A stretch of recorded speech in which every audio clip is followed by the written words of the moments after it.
எல்லாருக்கும் வணக்கம். இப்போ நான் கையில் என்ன வச்சுருக்கிறேன்னா துத்தி. இதுதான் துத்தி இலை, பார்த்துக்கோங்க. ஆல்மோஸ்ட் நிறைய பேருக்கு இது தெரிஞ்சிருக்கும், சில பேருக்கு தெரியாமையும் இருக்கும். இதுதான் துத்தி இலை.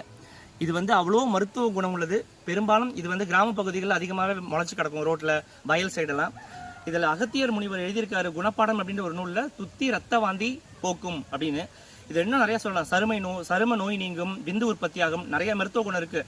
ஆனால் எல்லாத்த விடவும் குறிப்பாக மூல நோய்க்கு அவ்வளோ நல்லது. இதில் பெரிய ஒன்றும் டேஸ்ட்லாம் வித்தியாசமாக இருக்காது. புளிப்பு, கசப்பு அதெல்லாம் எதுவுமே இருக்காது. நார்மல் இது வந்து ஒரு கீரை வகை தான், கீரை வகையை சார்ந்தது தான்.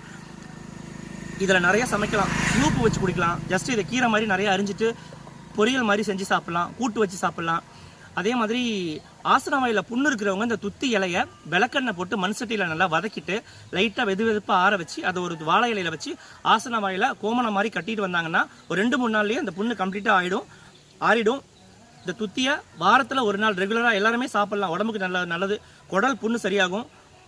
இந்த துத்தியை நிறைய கிடைக்கிறவங்க என்ன பண்ணுங்கள், இலையாக பறித்து நல்லா ட்ரையாக நிழலில் காய வச்சு பவுடர் பண்ணி வச்சுக்கிட்டு பாலில் சாப்பிட்லாம், சாப்பாடில் போடலாம்.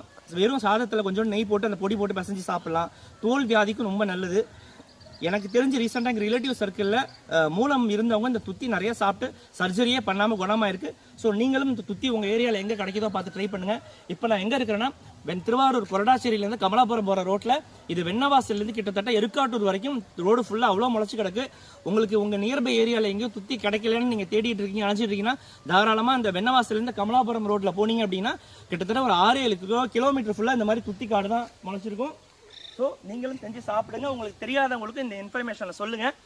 நானும் இன்றைக்கி நிறையா பறிச்சுட்டு போகிறேன். இன்னொரு நாள் நான் ஃப்ரீயாக இருக்கும்போது இதில் ஏதாவது ஒரு டிஷ் பண்ணி காட்டுறேன். கூட்டோ, பொரியலோ, சூப்போ ஏதோ ஒன்று பண்ணி காட்டுறேன். Bye bye.